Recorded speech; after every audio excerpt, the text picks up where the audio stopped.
Well, you know what time it is? Bow! Get into it! Get into it! Yes!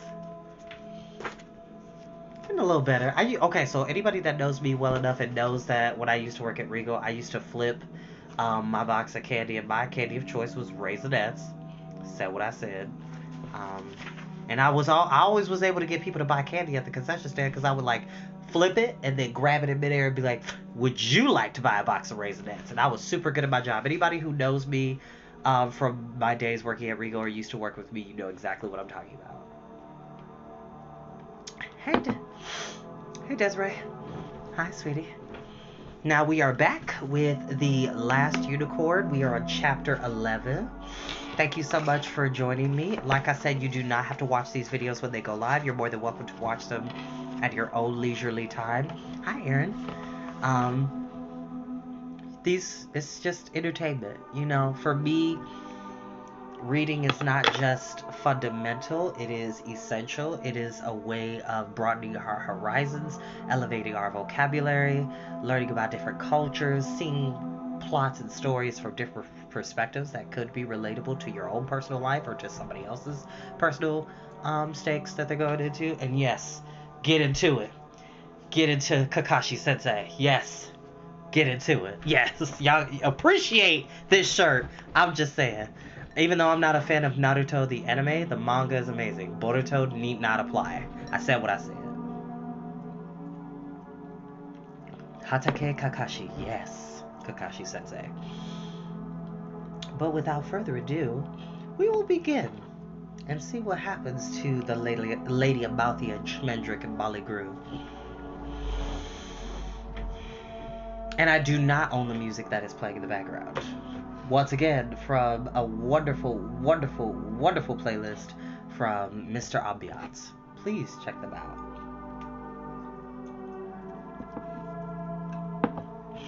Chapter 11. Prince Lear came home 3 days after he set out to slay the maiden-fancying ogre with the great axe of Duke Albane slung behind him and the ogre's head bumping at his saddle bow. He offered neither prize to the Lady Amalthea, nor did he rush to find her with the monster's blood still brown on his hands.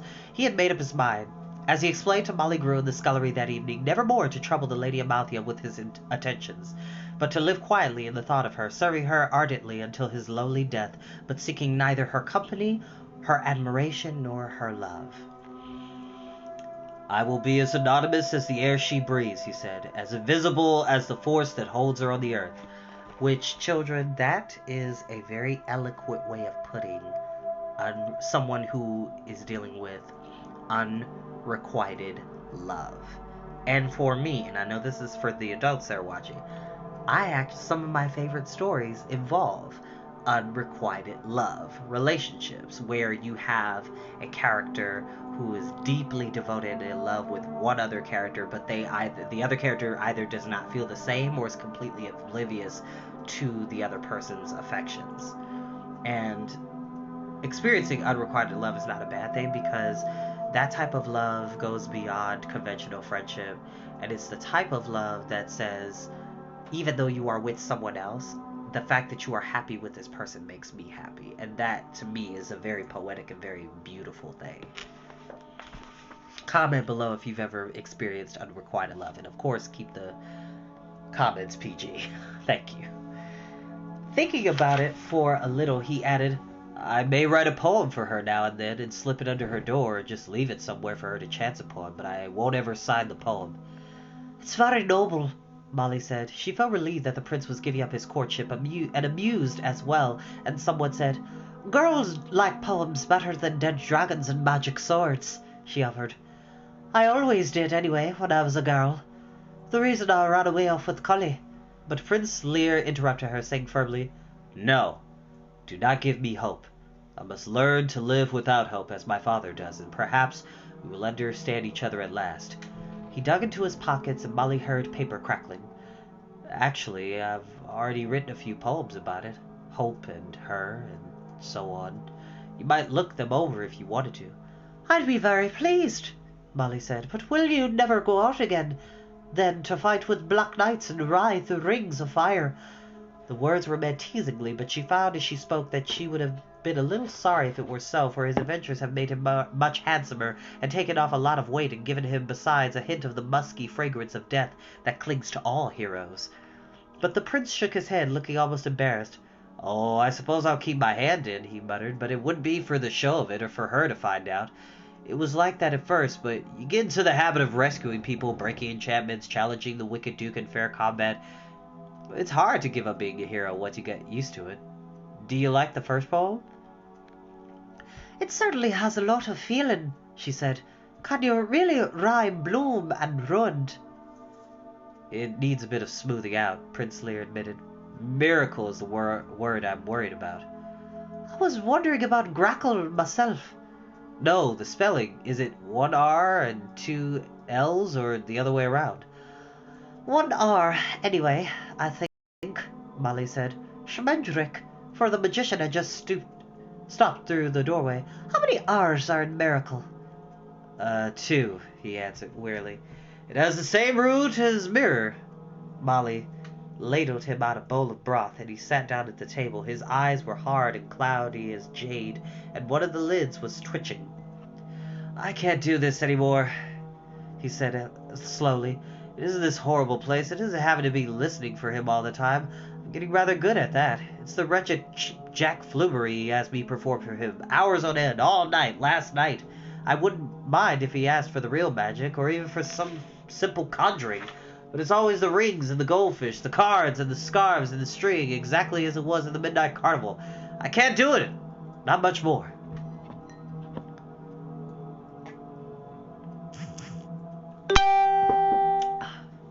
Pardon me, I'll gotta make sure that my notifications won't interrupt us.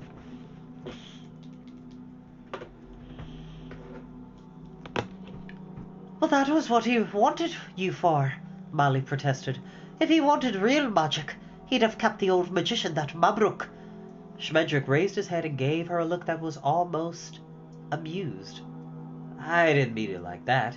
Besides, it's only for a little while, until we can find the way to the Red Bull that the cat told me about."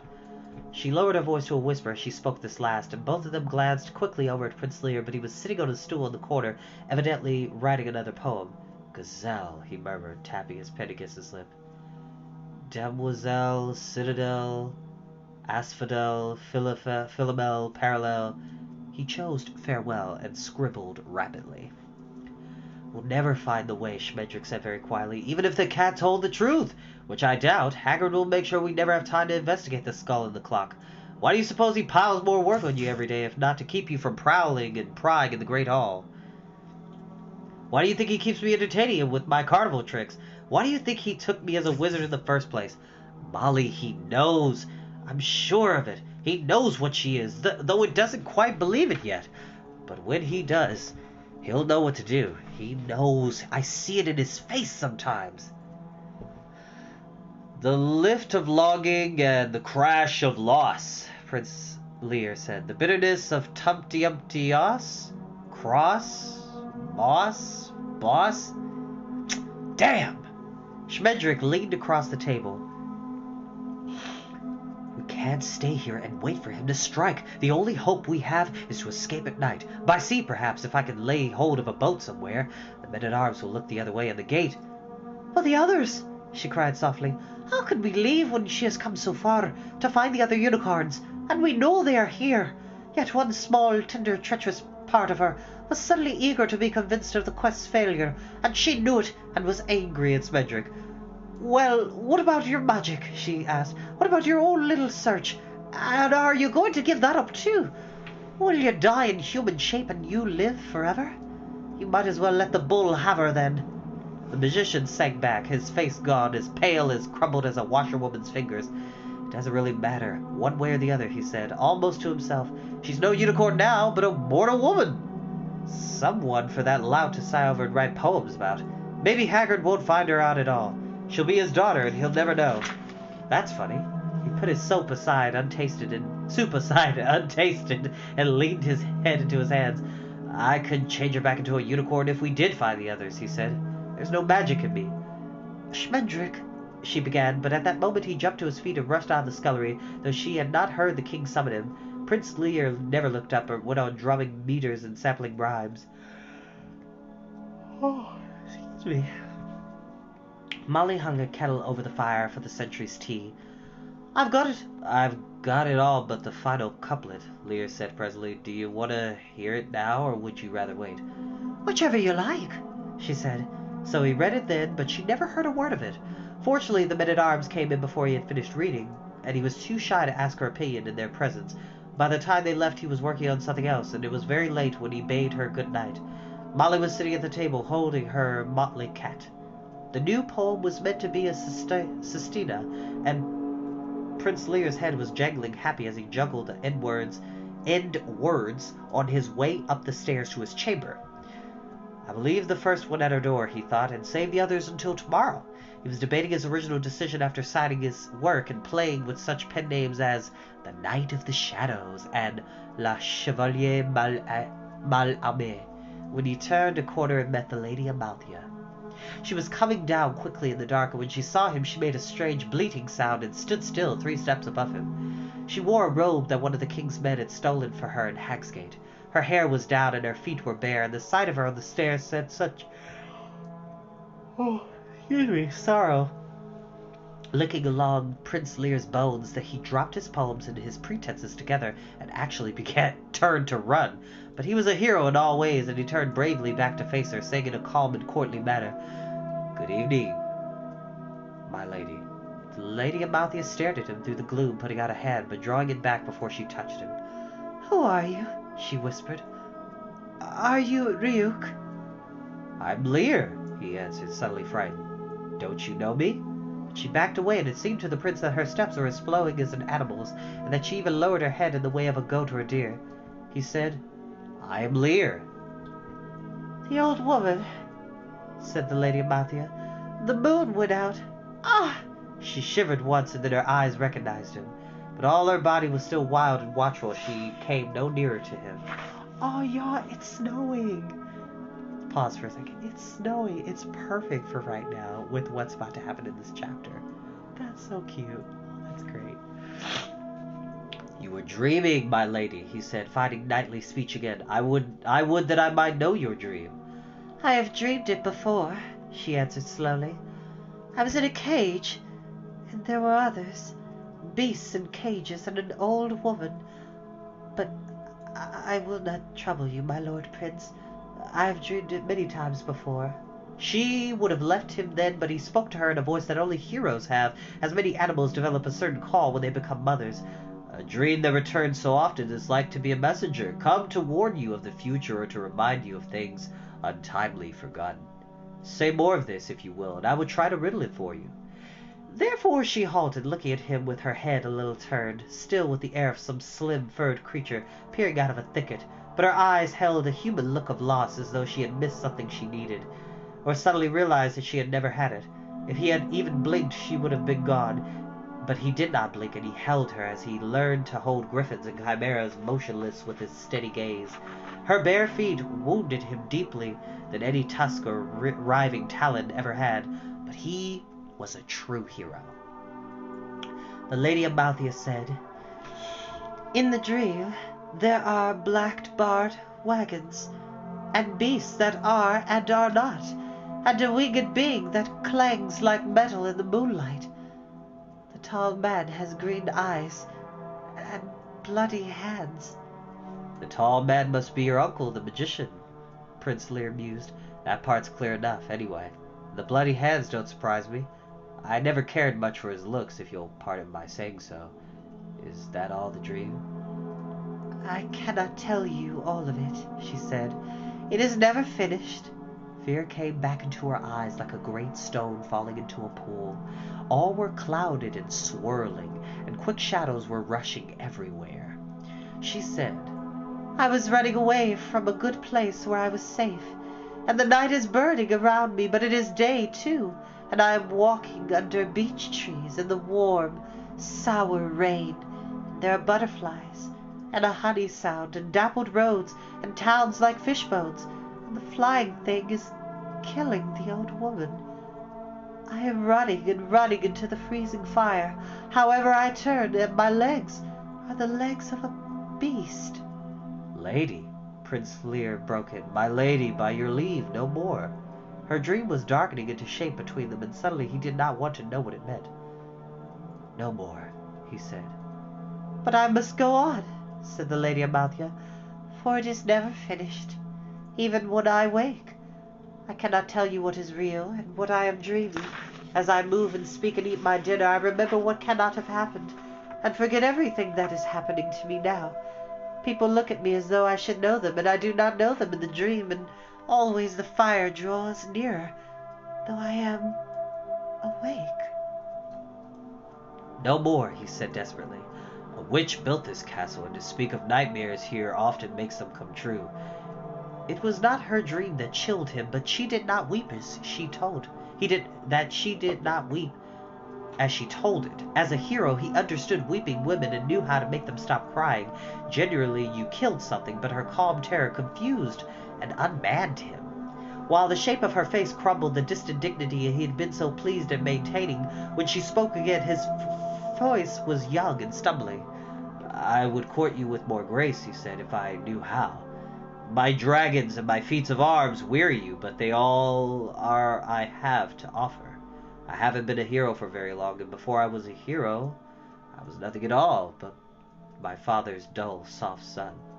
Perhaps I am only dull in a new way now, but I am here, and it is wrong of you to let me go to waste. I wish you wanted something of me. It wouldn't have to be a valiant deed, just useful." Then the Lady Amalthea smiled at him for the first time since she had come to stay in King Haggard's castle. It was a small smile like the new moon, a slender blend of brightness on the edge of the unseen, but Prince Lear leaned toward it to be warm. He would have cupped his hands around her smile and breathed it brighter if he had dared.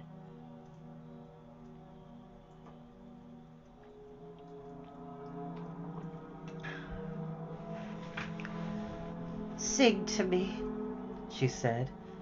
"That would be valiant, to raise your voice in this dark, lonely place, and it will be useful as well.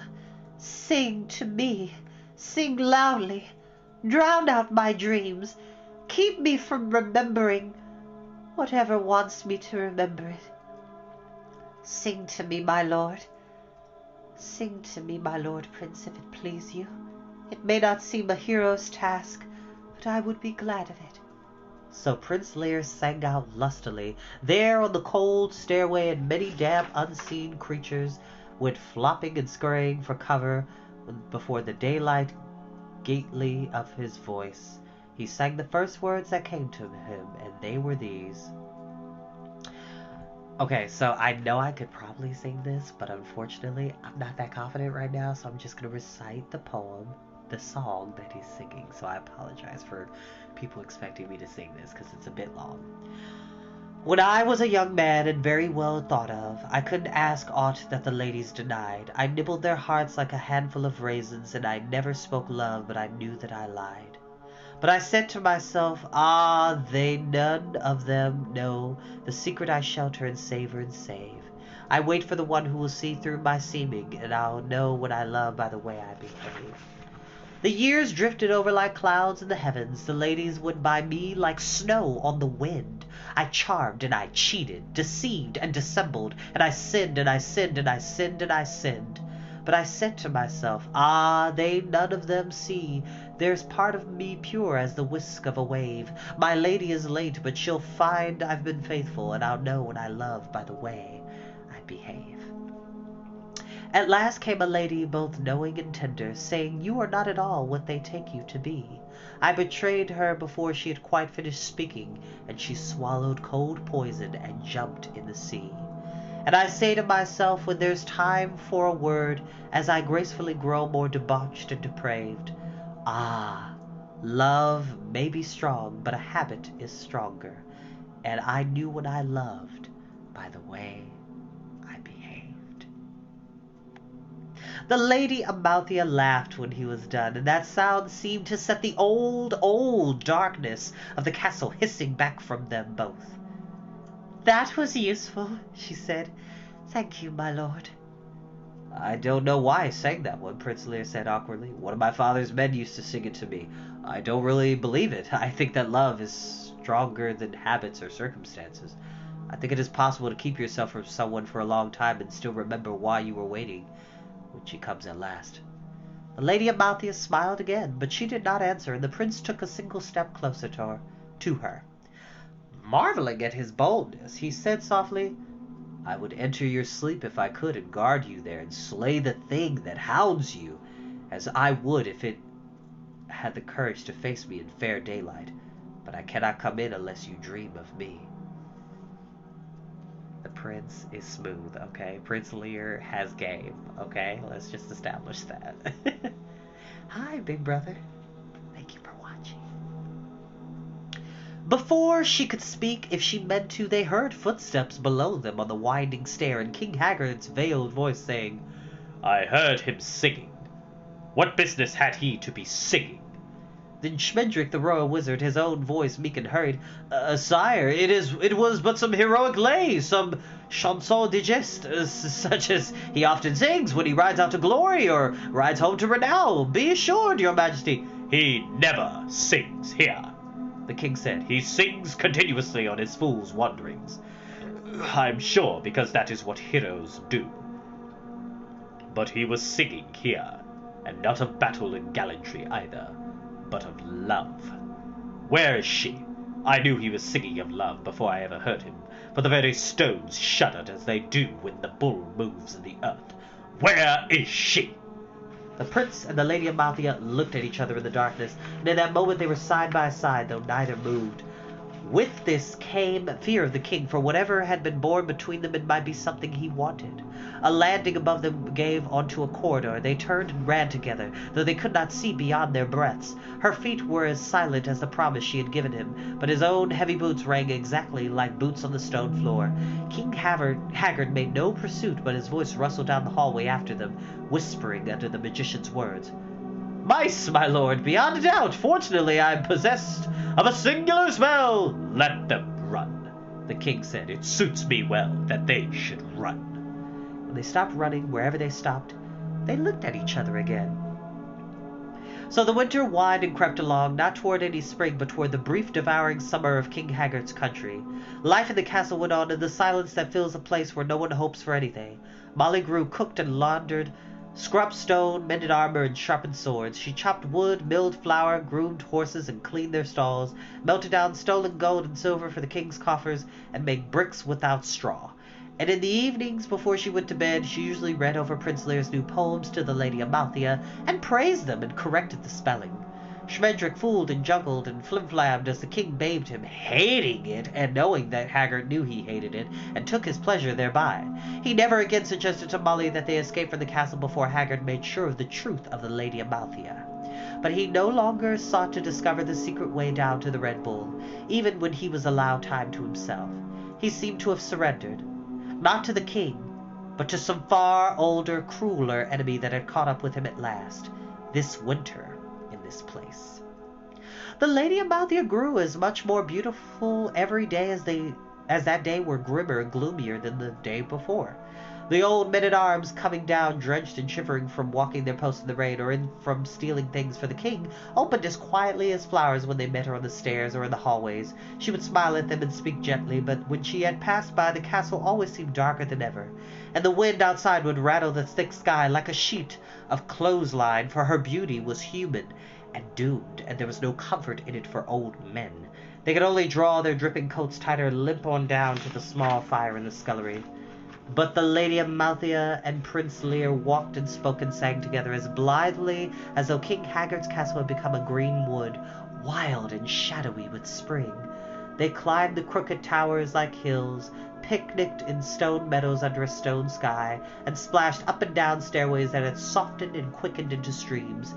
He told her everything he knew, and what he thought about all of it, and happily invented a life and opinions for her, when she helped him do by listening. Nor was she deceiving him, for she truly remembered nothing before the castle and him. She began and ended with Prince Lear, except for the dreams, and they soon faded, as he said they would. See what's happening? She's falling in love. They seldom hear the hunting roar of the Red Bull at night anymore, but when the hungering sound came to her ears, then she would be frightened, and the walls and the winter would grow up around them again, as though their spring were all of her making, her joy's gift to the prince. He would have held her at such times, but he long known her dread of being touched. One afternoon, the Lady Amalthea stood on the highest tower of the castle, watching for Prince Lear's return from the expedition against a brother-in-law of the ogre he had slain, for he still went out on occasional errantries, as he had told Molly he might. The sky was piled up over the valley of Hagsgate, the color of dirty soap, but it was not raining. Far below, the sea slid out toward the smoky horizon in hard bands of silver and green and kelpy brown. The ugly birds were restless. They flew out often, two and three together, circling swiftly over the water, and then returned to the strut on the sand, chortling and cocking their heads at King Haggard's castle on the cliff. Said so, said so. The tide was low and near to turning. The Lady Amalthea began to sing, and her voice balanced and hovered in the cold air like another sort of bird. I have a king's daughter, and I grow old within this prison of my person, the shackles of my skin, and I would run away and bear from door to door. She did not remember having heard the song before, but the words pinched and plucked at her like children, trying to drag her back to some place they wanted to see again. She moved her shoulders to get away from them. But I am not old, she said to herself, and I am no prisoner. I am the Lady Amalthea, beloved of Lear, who has come into my dreams so that I may not doubt myself even while I sleep. Where could I have learned a song of sorrow? I am the Lady Amalthea, and I know only the songs that Prince Lear's taught me. She lifted a hand to touch the mark on her forehead. The sea wheeled by, calm as the zodiac, and the ugly birds screamed. It troubled her a little that the mark would not go away. Your Majesty, she said, though there had been no sound. She heard the rustling chuckle at her back, and turned to see the king. He wore a gray cloak over his mail, but his head was bare. The black lines on his face showed where the fingernails of age had skidded down the hard skin, but he looked stronger than his son and wilder.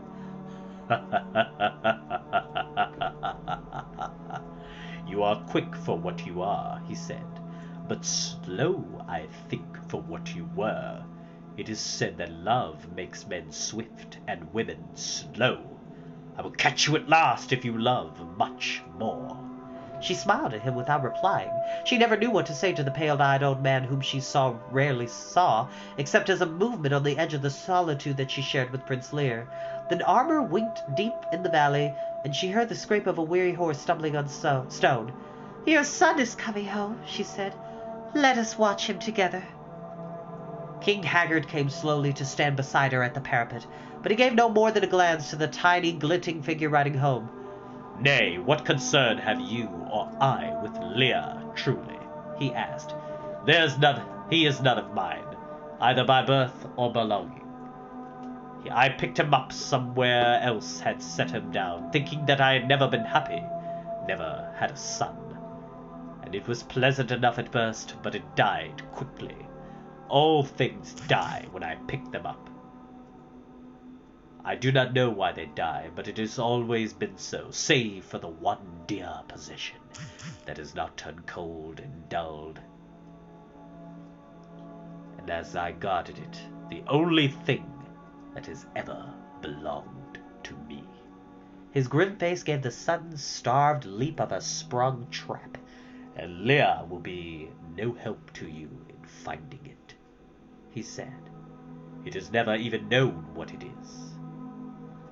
Without warning, the whole castle sang like a plucked string as the beast asleep at its root shifted his dire weight. The Lady Amalthea caught her balance easily, being well used to this, and said slightly, The Red Bull? But why do you think I have come to steal the bull? I have no kingdom to keep, and no wish for conquest. Why would I? What would I do with him? How much does he eat? Do not mock me," the king answered. "The Red Bull is no more mine than the boy's is. He does not eat, and he cannot be stolen. He serves anyone who has no fear, and I have no more fear than I have rest." Yet the Lady Amathia saw foreboding sliding over the long grey face, scuttling in the shadows of brows and bones. "Do not mock me," he said. "Why will you play that you have forgotten your quest, and that I am to remind you of it? I know what you have come for, and you know very well that I have it. Take it, then. Take it if you can, but do not dare to surrender now." The black wrinkles were all on edge like knives. Prince Lear was singing as he rode, though the Lady Amathia could not hear the words. She said quietly to the king, "My lord, in all your castle, in all your realm, in all the kingdoms that the Red Bull may bring you, there is only one thing I desire, and you have just told me that he is not yours to give or to keep. Whatever it is you treasure that is not he, I truly wish your joy of it. Good day, your majesty."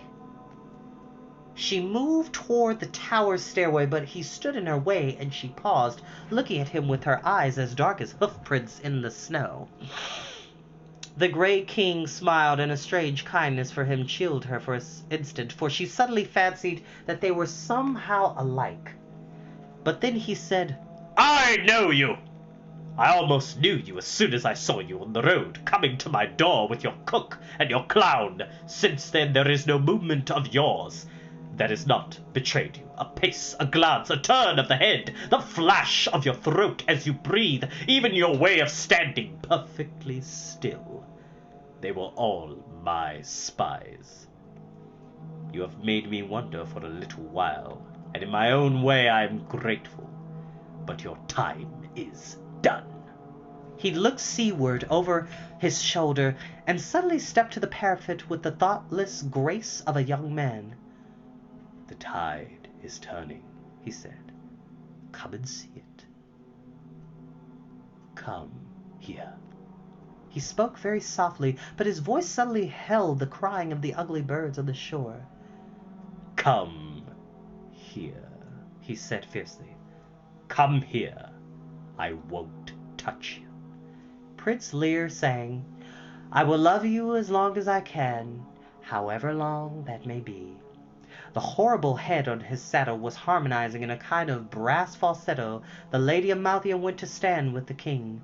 The waves were coming in under the thick, swirling sky, growing as slowly as trees as they bulged across the sea. They crouched as they neared the shore, arching their backs higher and higher, and then sprang up the beach as ferociously as trapped animals, bounding at a wall and falling back with a sobbing snarl to leap again and again. Claws caked and breaking, while the ugly birds yelled mournfully. The waves were gray and green as pigeons until they broke, and then they were the color of the hair that blew across her eyes.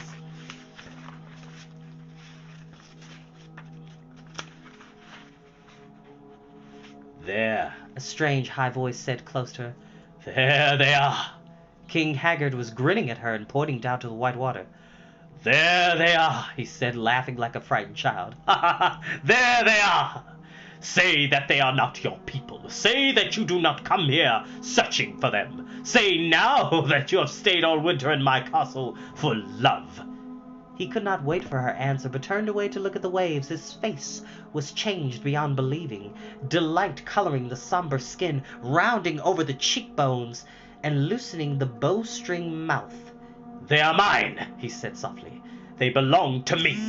The Red Bull gathered them for me, one at a time, and I bade him drive each one into the sea. What better place could there be to keep unicorns, and what other cage could hold them? For the bull keeps guard over them, awake or asleep, and he daunted their hearts long ago. Now they live in the sea, and every tide still carries them within an easy step of the land. But they dare not take that step, and they dare not come out of the water. They are afraid of the Red Bull." Nearby, Prince Lear sang, "Others may offer more than they can give, and all that they have for as long as they live. The Lady Amalthea closed her hands on the parapet and wished for him to come to her, for she knew now that King Haggard's was mad.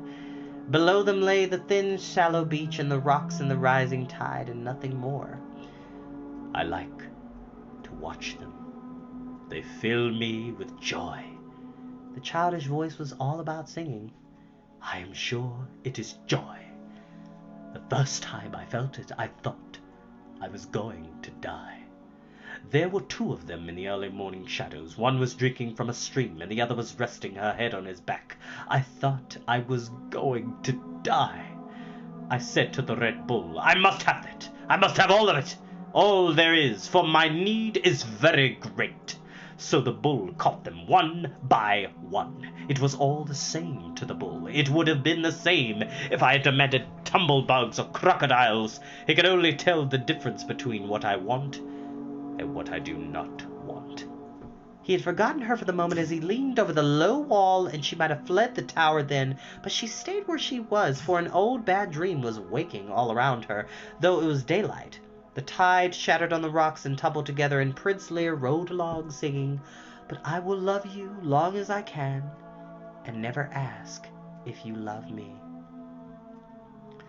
But I will love you as long as I can, and never ask if you love me."